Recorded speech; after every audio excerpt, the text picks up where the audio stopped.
Hello and welcome to another episode of Legal Update. The topic of discussion is Approach Police Before Magistrate for FIR Registration. Why in news? Recently, in the Ranjit Singh Bath and Anothers versus Union Territory Chandigarh and Anothers case, the Supreme Court emphasized that before a complainant can request a magistrate's order under Section 156(3) of the CRPC to register an FIR and investigate a cognizable offence, they must first execute the remedies available under sections 154(1) and 154(3) of the CRPC. Background of the case. A complaint was filed by the second respondent under section 156(3) of the CRPC, which led to an order by the judicial magistrate on 14th June 2017 directing the police to register an FIR for offences under sections 420 and 120B of the IPC. The applicants challenged this order by filing a quashing petition in the High Court of Punjab and Haryana, which was dismissed. The second respondent's complaint mentioned that a written complaint was sent to the Inspector General of Police Chandigarh, which was marked to the Economic Offences Wing for inquiry, but did not mention compliance with Section 154(3) of the CRPC. Despite the challenges, the High Court upheld the order and the case progressed to the Supreme Court for further consideration. Court observation. The bench of Justice Abhay S. Okha and Justice Ujjwal Bhuyan emphasized that the complainant had not followed the necessary procedures under Section 154 before approaching the magistrate under Section 156(3) of the CRPC, and both the magistrate and the High Court had disregarded the principles laid down in the Priyanka Srivastav case, leading to the quashing of the impunged orders. Section 156(3) of the CRPC. Section 156(3) of CRPC states that a magistrate who is empowered to take cognizance under Section 190 of Code may order investigation for the cognizable offence.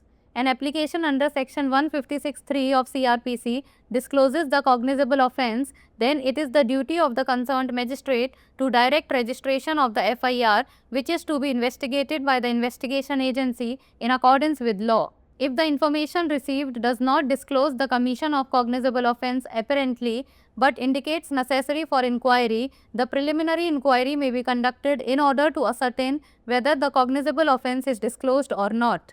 Any judicial magistrate may order an investigation under Section 156(3) of CRPC before taking notice of the offence. Now it is covered under Section 175(3) of the BNSS. Case law.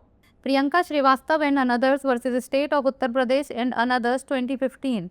In this case, the Supreme Court held that prior to making an application to the magistrate under Section 156(3) of the CRPC, the applicant must necessarily make applications under Sections 154(1) and 154(3).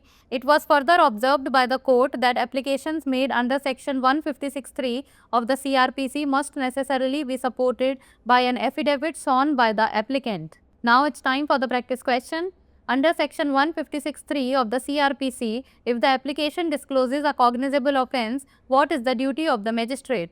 To dismiss the case, to order investigation by the police, to immediately arrest the accused, or to conduct a preliminary inquiry? Send the answer of this question in the comment section. That's all for today. Thank you so much for watching. FIR दर्ज कराने के लिए magistrate से पहले police से संपर्क जरूरी। चर्चा में क्यों? हाल ही में रंजीत सिंह बात एवं अन्य बनाम केंद्र शासित प्रदेश चंडीगढ़ एवं अन्य मामले में सर्वोच्च न्यायालय ने इस बात पर जोर दिया कि इससे पहले कि कोई शिकायतकर्ता CRPC की धारा 156(3) के तहत FIR दर्ज करने और संज्ञेय अपराध की जांच करने के लिए मजिस्ट्रेट के आदेश का अनुरोध कर सके, उससे पहले CRPC की धारा 154(1) और 154(3) के तहत उपलब्ध उपायों का उपयोग करना होगा। केस की पृष्ठभूमि।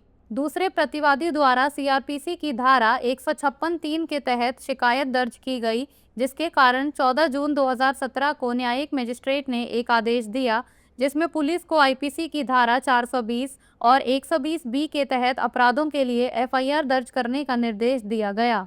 अपीलकर्ताओं ने पंजाब एवं हरियाणा उच्च न्यायालय में याचिका दायर कर इस आदेश को चुनौती दी, जिसे खारिज कर दिया गया।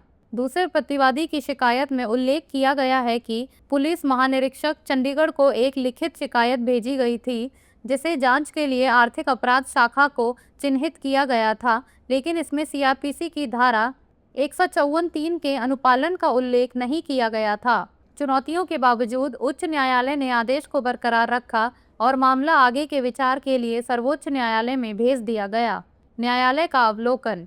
न्यायमूर्ति अभय एस ओका और न्यायमूर्ति उज्ज्वल भुयान की पीठ ने इस बात पर जोर दिया कि शिकायतकर्ता ने सीआरपीसी की धारा 156(3) के तहत मजिस्ट्रेट के पास आने से पहले धारा 154 के तहत आवश्यक प्रक्रियाओं का पालन नहीं किया था और मजिस्ट्रेट और उच्च न्यायालय दोनों ने प्रियंका श्रीवास्तव मामले में निर्धारित सिद्धांतों की अवहेलना की थी, जिसके कारण आरोपित आदेशों को रद्द कर दिया गया।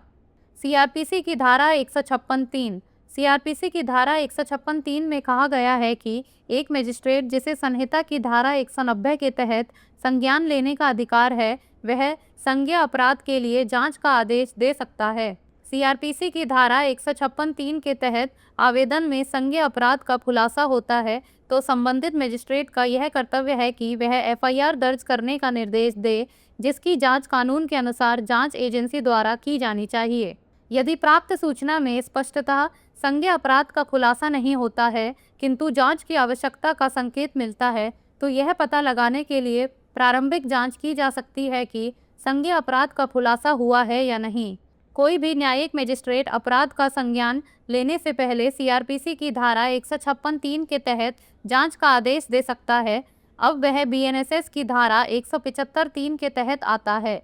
संबंधित केस प्रियंका श्रीवास्तव एवं अन्य बनाम उत्तर प्रदेश राज्य एवं अन्य 2015।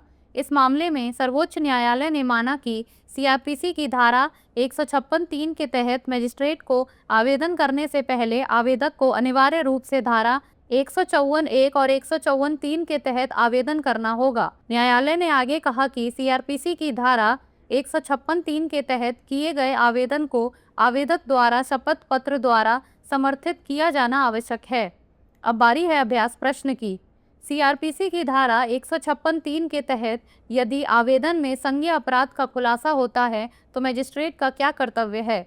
मामले को खारिज करना, पुलिस द्वारा जांच का आदेश देना, आरोपी को तुरंत गिरफ्तार करना या प्रारंभिक जांच करना? आप इस प्रश्न का उत्तर कमेंट सेक्शन में दे सकते हैं। आज के लिए इतना ही, धन्यवाद।